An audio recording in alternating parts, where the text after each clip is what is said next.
Hey Birchouse friends, welcome back. So this week is a little bit different. First off, we're not in the workshop. Today's question, I have something kind of big to show you, and I don't have a lot of room in the workshop right now. We're getting ready for our spring and summer events, and so we're doing a lot of production. The workshop is kind of tight, and just no room for this big boy right here. We'll talk about it in a moment. The other kind of different thing about today's question is it wasn't really a direct Hey Birchouse question. We had somebody asking about one of our products, and a question came up as a part of that. So let's talk about it. I had Brian reach out to me looking to buy a Tadate, a Japanese shield. And in the course of our conversation, he asked me why I thought that we don't see shields as commonly used in Japan as we do in Europe. And I said, oh, that's a really great topic for a Hey Birchouse video. And he's like, you should make that video. And so, Brian, this one's for you. So let's talk about Japanese shields a little bit and why we don't see them as used and why they're not as iconic to Japan as they are in Europe.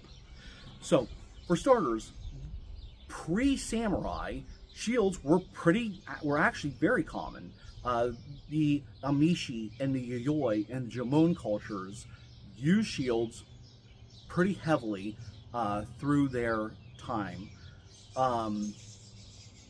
We have written accounts as well as artifacts.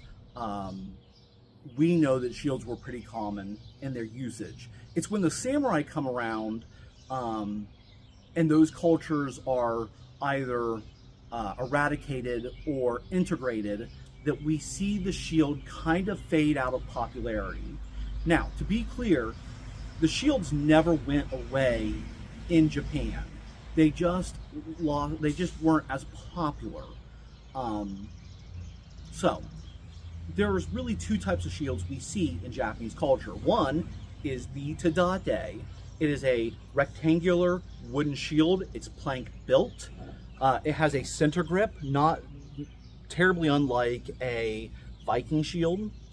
And sometimes you'll see these with like iron bands riveted to the front. I've seen at least one source that has like a little window, kind of like a modern day riot shield, and had a chainmail skirt on the bottom half. I'm dicey on how it's from a 15th century source, but with Japanese writing, you have this kind of interweaving of both legend and history, and so it can kind of be hard to parse out fact from fiction or fact from embellishment. But could have existed possibly. But the Tadate is kind of the shield that we see throughout feudal Japan, through all the different, from the Heian culture, the Edo, the Sengoku, the Muromachi, the different eras of Japan. This is the shield we see. Now, there is another one, but it's really hard to call it a shield because it really isn't. It is the Tate. It is this. It is a mobile fortification. It is a wall that you can carry around with you. And this is very similar in both form and in function to a European pavie shield. This is a type of shield that you would have your arquebusiers, your musketmen, your archers hide behind, depending on the era they come from. It is just a plank-built wooden wall with a hinged leg on the back to prop it up. So these are two types of shields we see in feudal Japan, as opposed to Europe, where we see not only shields being ubiquitous, being used much more commonly, but also having a wide variety, a lot of flavors of shield, everything from the small buckler to kite shields, heater shields, pavie shields, targes. So why don't we see that in Japan? Well, I once saw somebody say that the reason we don't see as many shields in feudal Japan is because the primary weapon of the samurai was the katana, and that, you know, you can't, the katana is a two-handed weapon, and you can't wield a shield with a two-handed weapon. I think this is wrong on a lot of levels. Number one, there are plenty of two-handed weapons throughout Europe. Things like the long sword, the great sword, pole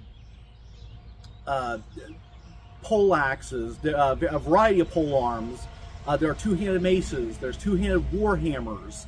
Lots of two-handed options. Long messer. Lots and lots of two-handed options for a European either knight or an infantryman, man-at-arms to utilize. And yet, despite the wide variety of two-handed weapons that we see throughout Europe, we also have a wide variety of shields. So I don't think that answers the question. Secondly, is the katana is a two-handed weapon, but it is absolutely light enough and well balanced enough to be wielded one-handed. And in fact, there are quite a few texts for the usage of the katana with one hand, including like books by Musashi. So that doesn't really explain it. And thirdly, and this is I think the most important point, is that the katana is not the primary weapon of the samurai. The primary weapon of the samurai is the bow and arrow. And I think this gets to the crux of the issue. Swords are almost never the primary weapon of a warrior from any given culture. Swords are not the primary weapon of knights. What makes a knight a knight? A knight is mounted, so they have to be on a horse, and their primary weapon is a lance. The big, long pole you see for jousting, except with a much sharper, pointy end to spear the other guy.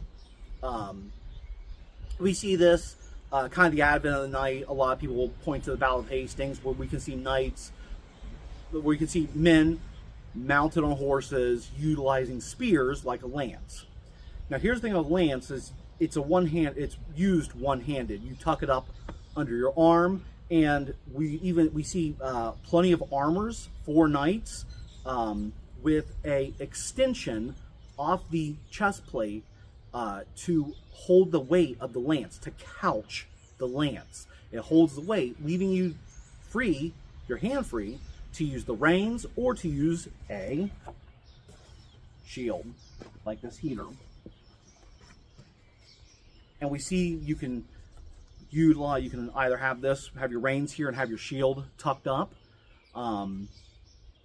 Some shields have like a gi strap, and you can have it hung over your neck and have your hand free to use your reins while it hangs over your neck and protects you.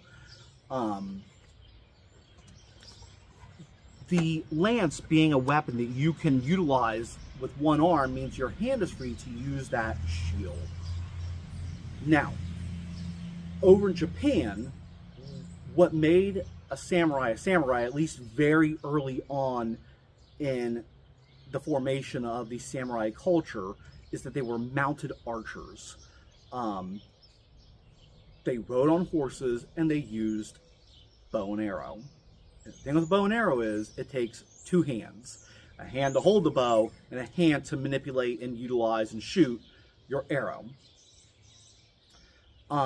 It doesn't leave your hand free to use a shield.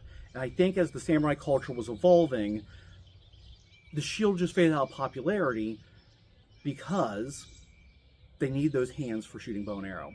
Now, again, the shield never disappeared, and where we do see the shield being used is not by samurai, but by ashigaru, foot soldiers, infantry, utilizing a shield that's date, and we see them using it in conjunction with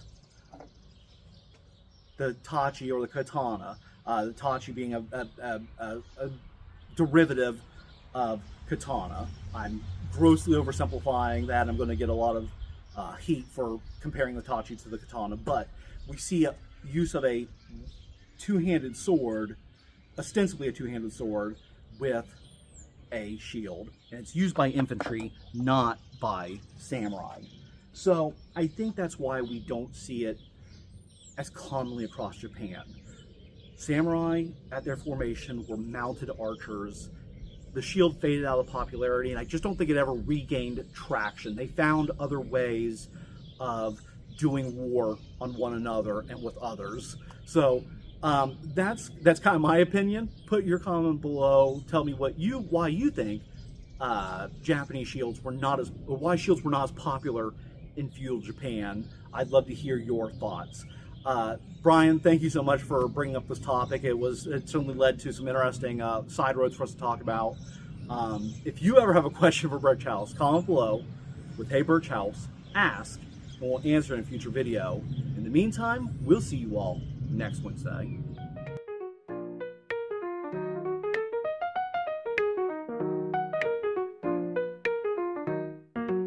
Welcome to Birchouse, where history meets art. We do